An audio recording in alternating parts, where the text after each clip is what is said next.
comportamento, entrevistas, relacionamento. Programa No Divã, com a psicanalista Roseli de Moraes. Olá, amigos das Fatos Online. Estamos mais uma vez no programa No Divã com Roseli de Moraes. Estamos aqui entrevistando um grande músico da cidade de Americana, é o Cleiton Prado. Tudo bem, Cleiton? Tudo bem, Roseli. Muito obrigado a você e a toda a equipe por esse convite. É sempre uma alegria. As músicas atuais ou antigas lembram do passado, lembram, minha avó gostava do bolero, né? Eu, por exemplo, a minha avó gostava muito de bolero, dessas músicas do piano, né? Minha avó adorava, ela até tocava piano. Então, assim, toda vez que eu lembro de algumas músicas que a minha avó gostava, eu lembro da minha avó, isso é fato. Então, quer dizer, abre portas para lembranças tão boas, significativas, como negativas também, né? Mas, assim, dentro do nosso processo do inconsciente e da terapia, da arte, muitos com problemas de depressão também procuram a arte, a música, os instrumentos musicais como terapia, porque nós sabemos que a depressão hoje, ela atinge a maioria dos brasileiros, né? É a doença do século. Do mundo, né? Eu gostaria de colocar uma questão que é assim, a questão da lembrança. Uma coisa que nós trabalhamos muito em arte, discussão em fóruns de artes e de artistas é assim, que a arte ela é atemporal. Na realidade, se a gente pensar nas lembranças, a gente vai pensar que um cheiro ele traz uma lembrança do passado. Sim. Não é um perfume, por exemplo, que era fabricado na época que os nossos pais, nossos avós usavam. Isso. Quantos falam, nossa, que cheira naftalina, né? Naftalina dos meus avós. Então, assim, tem uma porção de coisa além da arte que remete ao passado. Sim. O que precisa ser pontuado, por que eu estou falando isso? Porque hoje existe um conceito muito forte das pessoas dizerem, olha, isso aqui é música de velho. Olha, isso aqui é música ultrapassada. Então a gente fala, música não tem idade. O que existe são os movimentos artísticos e a gente pode datar, olha, teve lá o barroco, antes do barroco teve o renascentismo, né? Então a gente pega lá na história a música medieval, a música renascentista, bem ali naquela época lá de próximo a 1500, que coincidiu com o descobrimento das Américas. Aí depois você tem o barroco, que é um período onde se compunha muita música com tema religioso. Então a gente vai ter grandes gênios da história da música, como Bach na Alemanha, o grande padre italiano Vivaldi, que compôs a Primavera de Vivaldi, tantas músicas maravilhosas na Itália. Nós vamos ver o Handel, né? Escrevendo o Messias lá na Inglaterra. Após isso vem aquele período maravilhoso que é a música clássica. Então a gente vai ver o Mozart, Beethoven como uns grandes nomes da música clássica. Depois tem o período romântico, onde a gente vai ver o Chopin, o Liszt e companhia fazendo aquelas músicas maravilhosas, até a era mais próxima a nós, onde a gente vai ter os movimentos de música popular muito intenso, o jazz, a bossa nova aqui no Brasil, e o blues, o rock, né, e os estilos mais modernos. O que é preciso pontuar, eu falei de tudo isso para comparar com a própria história das escolas de arte, que também a gente vê isso acontecer na pintura. Então a gente vai ver a pintura clássica, a pintura expressionista, impressionista, o cubismo, né? E vamos ver várias escolas, cada uma com seu estilo. Então eu estou pontuando isso porque é muito comum se dizer, olha, lançaram uma música nova. Uhum. Então essa música é nova. E a música do ano passado? Essa é velha. Entendi. Então as pessoas estão tendo uma visão de arte hoje como uma visão temporal, né? Hoje, o que é um ano atrás já é música velha. ou como se fosse uma coisa que você consome, um produto, né? Como se fosse uma coisa que você compra no supermercado e fala, olha, isso aqui é velho, isso aqui passou a data de validade. Então é muito importante pensar, porque aí a gente entrando na questão, quando você fala da questão terapêutica, é muito importante porque a gente vê, por exemplo, relatos da musicoterapia dizendo hoje que uma quinta sinfonia de Beethoven, por exemplo, faz bem para o cérebro. Olha que maravilha. Ajuda no tratamento de tumores cerebrais. Nossa, que legal. Qualquer um a pessoa que está nos assistindo agora, se você pesquisar nos arcanos, no estudo da musicoterapia, ele vai dizer isso. Aí você fala assim, mas a música do Beethoven viveu lá em 1700 e pouco, né? Sim. É música velha, então música velha resolve. Então a gente sempre fala, a música e a arte em si, ela é atemporal. O que existe é a nossa relação e como a gente enxerga as coisas. Me falou em relação aos jovens. Quando você está lecionando música, você traz todos esses estilos, né? Essas músicas desde 1700 até a atualidade. Coisas que o jovem hoje não tem esse, digamos, se eu estiver errada, né? Esse leque, né? Esse estudo da música, como você fala, eles são muito temporais, atualistas, da atualidade, né? Se é rock, se é samba, se é música sertaneja, é música sertaneja. Mas a gente vê também algumas músicas do passado voltando em alguns cantores da atualidade, né? Que seja claro. E aí faz sucesso porque o jovem acaba gostando sem saber. Olha, você sabe que aquela música que você está cantando ou ouvindo hoje era lá de 1970 aqui no Brasil, e eles ficam impressionados quando acontece isso, né? Porque eu tenho 2 jovens em casa e eles falam a mesma coisa, né? Principalmente as músicas do Roupa Nova, né? Você vê que mesmo passando épocas, os Beatles, né? Roberto Carlos, né? Sempre outros, né? Que a gente, se ficar aqui, vamos falar de muitos brasileiros cantores aqui. Mas isso tudo, como que você vê em termos de valores, no momento em que você está lecionando a música, e trazer todos esses valores para essa criança, esse jovem, dentro da música? Uma questão muito interessante, quando você falou, que me chamou a atenção, e fazendo uma amarração das duas coisas, é quando a gente fala da questão de músicas dos anos 70, por exemplo. Eu vi um documentário uma vez de um cantor, o Nelson Gonçalves, dizendo assim que as gravadoras, eles tinham olheiros, e eles ficavam à espreita, nos barzinhos, nas casas de show, na tentativa de descobrir uma grande voz.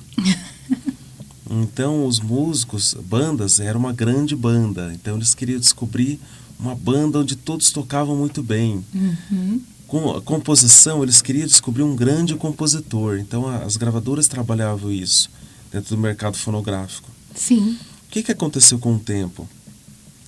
Quando você me diz assim, não, olha, tem pessoas hoje gravando músicas da década de 50, de 60, 70, até de 20, 30, Sim. 40. O que acontece? Hoje a gravadora, ela não trabalha mais nesse sentido. Ela quer alguém que tenha no máximo 30 anos, 31 já é velho para o mercado fonográfico, não precisa saber cantar muito. Para isso a gravadora disponibiliza um professor de canto, um fonoaudiólogo, que vai viajar com esse artista. Ele precisa ter uma boa estética, ele não pode ter defeito físico. Então, se ele estiver faltando um dedo, se ele for cego, se ele tiver alguma deficiência, ele não entra no mercado fonográfico hoje. Ele precisa saber dançar, ser carismático e ter uma boa estética. Então, infelizmente, o mercado fonográfico ele se perdeu. Aí as pessoas vão falar assim, não, mas olha, tem essas regravações porque não tem mais gente boa, os bons eram aqueles antigos. Mas pelo contrário, é que os bons hoje não entram no mercado. Então se você tem uma pessoa muito talentosa, um grande cantor, um grande compositor e músico, que aí está pronto para fazer sucesso no Brasil inteiro, ele não entra porque ele já passou dos 30. Entendi. Ou porque ele não tem uma estética, ou porque às vezes ele tem algum defeito físico que às vezes não é interessante. Então você percebe como a cultura nossa ela está impregnada de uma... Não só as letras das músicas, que hoje estão horríveis, né? Um desvio de valores totalmente, e isso acaba atingindo o adolescente, os familiares, porque os valores começam, e a moral e a ética está incluso na arte, né? Fala um pouquinho sobre isso. Eu queria chamar a atenção do telespectador que está nos acompanhando, daquela música, O Trem Bala. Ai, linda aquela Até música. se a produção aqui quiser reproduzir sim, depois. Sim. O Trem Bala é um exemplo de uma música que no meio de um turbilhão de músicas falando de tantas paixões desagradas, de que você tem que curtir, que você tem que beber até cair, que você tem que ficar com a morena, com a loira e fazer tudo que... menosprezando a figura feminina, né? Sim, diga-se de passagem às vezes. E às vezes condutos que você tem que dançar e beber até cair e tantas coisas. O Trem Bala foi uma música tão suave e tão linda. Você é o vê a eu letra do verdadeiro, fortalecimento do eu, né? Exatamente. Trazendo assim, olha, vamos que se fortaleça para a vida, faça a vida crescer, porque a vida não é simplesmente uma linda passagem, né? Exatamente. Olha E percebe só, cada um de nós a gente vai perceber como que as pessoas ficam surpresas. É lindo. Porque as pessoas dizem assim, eu ouço a maioria dizer, nossa, mas que música linda. Sim. Percebe que quando as pessoas ficam surpresas quando surge uma música assim, com conteúdo, com coisa substancial, é porque a nossa sociedade está doente. É porque o que a gente tem produzido é muito ruim. Com certeza. Então, Concordo assim, plenamente com você. Você fala assim, eu particularmente não tenho nada contra o Michel Teló, por exemplo. Acho ele um excelente cantor, músico, pessoa carismática, ele também é uma pessoa muito boa. Mas se você pega uma música, Ai, Se Eu Te Pego, aí a gente reflete, o que essa música traz de benefício? Aí a sociedade vai dizer, não, mas não é função da arte trazer benefício. Função da arte é entretenimento. E é esse o ponto que eu queria entrar. Então aí, quando você pensa na arte como entretenimento, você diminui o valor dela. Porque a função da arte qual é? Mexer com o sentimento humano, provocar reações, né? A gente se identifica com uma canção, ou com um quadro artístico, com uma peça de teatro, ou com uma poesia, um poema, um livro, e a gente se identifica com aquele pensamento, e aquilo mexe com as nossas emoções. Agora uma música que fala o tempo todo, ai, se eu te pego, ela não traz benefício. Influencia até mesmo nos valores do indivíduo, no contexto de vida, porque toda arte e faz com que influencia na vida da pessoa, né? A cultura, ela influencia no meio. Tanto como a tecnologia influencia no meio, a cultura, ela faz também esse papel, né? E as músicas também faz parte do dia a dia da pessoa, como a arte, a pintura. A gente sabe, né? A gente tem um filme maravilhoso falando de Nise de Oliveira, uma psiquiatra, não sei se você já teve oportunidade de assistir.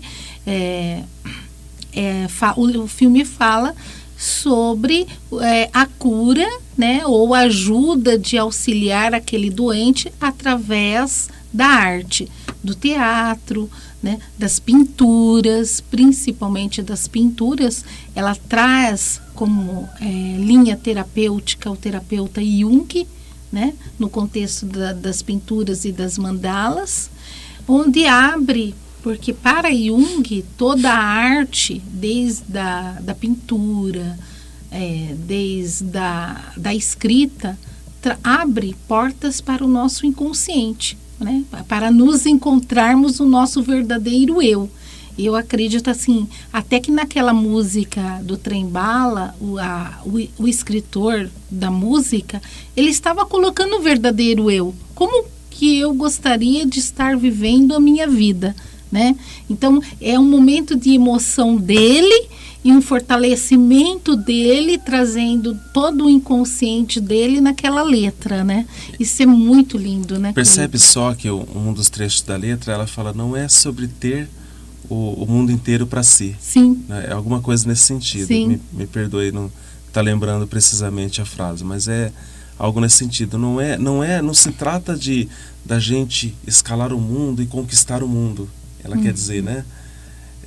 Então, ela fala da simplicidade, por exemplo. E hoje no mundo, a sociedade moderna, ela está assim, as pessoas estão a 1000 por hora. E a gente fala assim, por que existe tanta ansiedade no mundo e por que existe tanta depressão? O Dr. Sérgio Felipe, que é um palestrante, um pesquisador maravilhoso, psiquiatra, chamado carinhosamente como Dr. Glândula Pineal, ele fala uma coisa que é muito interessante.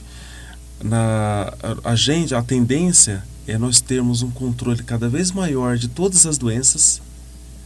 Ele fala, percebe-se, a AIDS e o câncer, por exemplo, a gente já tem um controle sobre essas doenças que era impensável há 10 anos atrás. Sim.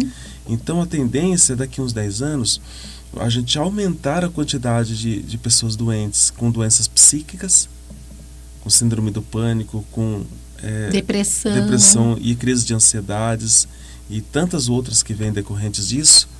Você pode me dizer muito melhor que eu. E a gente ter um controle das doenças físicas. E aí a gente fala, voltando para a canção, né, da Ana Vilela, se não me engano, né, que escreveu o Trem-Bala, não é sobre ter o mundo inteiro para si, não é essa filosofia de capital, da gente conquistar o mundo, da gente ficar rico, todos querem ficar milionários, todos querem postar fotos no Face sempre felizes, um tentando ser mais feliz que o outro na aparência, e a gente fica nessa corrida desenfreada pelo dinheiro, porque a gente precisa de status, porque a gente precisa prosperar financeiramente, e aí a gente pode ser surpreendido aí com uma doença psíquica, uma depressão, porque os nossos filhos cresceram, a gente não deu atenção devida para eles, e a gente fica com culpa porque a gente não foi um bom pai, né? A gente trabalhou muito até exaustão, e aí, como o Dalai Lama disse na sua frase célebre, o ser humano ele perde a saúde para trabalhar, né? Mais ou menos nesse sentido, e depois gasta o dinheiro para recuperar a saúde. Então, e a gente se depara aí com uma doença, e a gente precisa correr atrás daquele prejuízo, e aí a gente descobre e faz o seguinte questionamento: por que eu corri tanto? Sim. Falando em questão de arte, de música, me fala um pouquinho o que você acha desses comentários do que aconteceu com o museu lá em Porto Alegre, né? Que foi investido pelo Santander. O que você me fala dessa situação, dos quadros, incentivando a pedofilia? O que você me traz sobre isso em questão de arte? Porque alguns falam que é arte, outros falam, né? Você como artista, como você vê isso, Cleiton? Eu vou tentar não falar do ponto de vista moral e falar como artista, sim, tá? Primeiramente. Sim. Vamos lá. Do ponto de vista artístico, a arte é a expressão de sentimento. Sim. Então, assim, tem duas coisas para ser pontuada. Quando eu vou falando da música, mas eu vou entrar no quadro novamente. Quando eu faço uma música, pensando nas palavras que eu vou colocar na música, aí eu falo, não, eu vou colocar remexe, mexe, rebola, bola, porque vai vender. que isso as pessoas vão consumir. Quando a pessoa faz isso, o que ela está fazendo? Ela está fazendo tudo menos arte. Por quê? Porque existe ali na criação artística um processo puramente intelectual. É a mesma coisa daquela questão da propaganda. Quando você faz um jingle para um político, ou você faz uma campanha para vender refrigerante, uma música para uma loja, porque a pessoa está fazendo música de propaganda, ele não está fazendo arte. Agora, tem algumas vezes na música que a pessoa, ele senta para compor e ele coloca tudo o que ele sente. Então ele sente, por mais deprimente que seja, por mais que seja horrível a letra... É o inconsciente dele. Exatamente, por mais horrível que seja, por mais... Pode ter palavrão no meio, mas está sendo arte. Do ponto de vista artístico, gente. Eu não estou falando do ponto de vista moral. Ou a questão da exposição do Santander, Santander, a gente entende que é sim uma expressão artística, do ponto de vista da arte. Porque o que o artista fez é retratar no inconsciente dele e uma visão que ele tem da sociedade. É assim que ele está vendo a sociedade.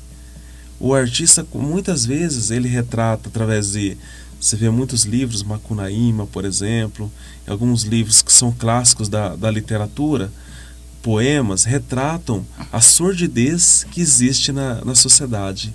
Tudo que existe de pior na sociedade.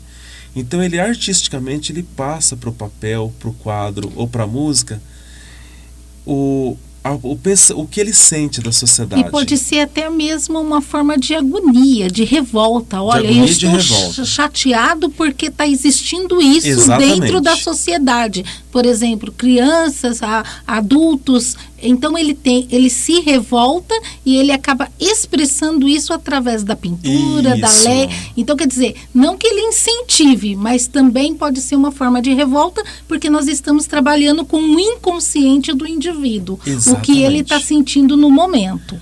Isso, né? Exatamente, você atingiu o ponto. Okay. Quando a gente pega um escritor cujo nome eu não me lembro, mas que escreveu A Engraçadinha, eu esqueci o nome dele, Nelson. Né? Bom, enfim, ele que trata, Nelson Rodrigues, perdão, agora eu lembrei. Nelson Rodrigues, por exemplo, é um exemplo disso, que a gente lembra um pouco desse quadro, né? O Nelson Rodrigues é o escritor que escreveu A Engraçadinha, que escreveu vários contos, todos falando do que existe de pior na sociedade. E foi feito teve vários seriados da Globo, inspirado em livros dele. Sim. Então, na realidade, quando a gente vê a questão do Nelson Rodrigues, as pessoas vão falar, nossa, mas eu não gosto do Nelson Rodrigues porque tem muita coisa pornográfica no meio, explora muitas paixões humanas. Mas ele, o que ele fazia é mais ou menos o que o quadro da exposição do Santander lá, que deu tanta polêmica, fez.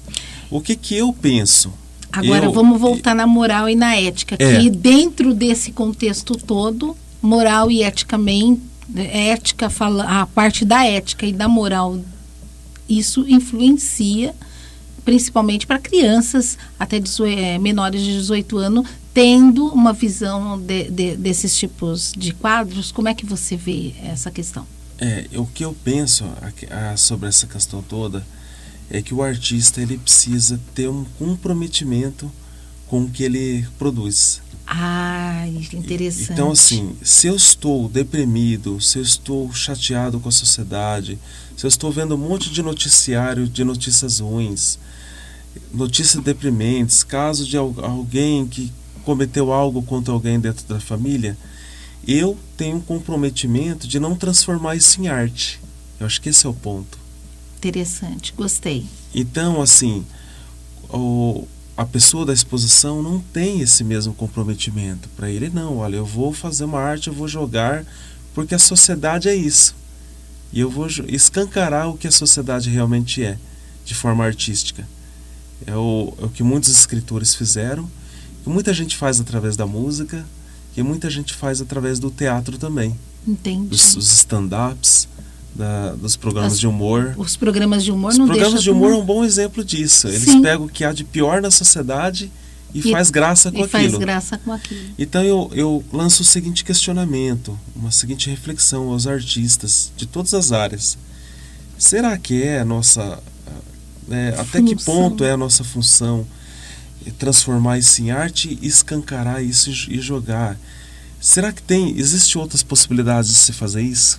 Ou incentivar valores positivos para o desenvolvimento do indivíduo, principalmente de nossas crianças, rever, né, como você faz lá, rever músicas do Beethoven, músicas populares brasileiras, o gosto da arte, das letras boas. Será que nós, né, os artistas da atualidade, aí não tem essa visão e esse compromisso, principalmente filmes, novelas, televisões, de resgatar alguns valores dentro da sociedade para que nós possamos juntos contribuir para o desenvolvimento das nossas crianças, que realmente serão o futuro do Brasil, e não será o que nós temos de políticos hoje e que está trazendo uma quebra de valores e de éticas, não só na política, mas em todo o contexto social brasileiro.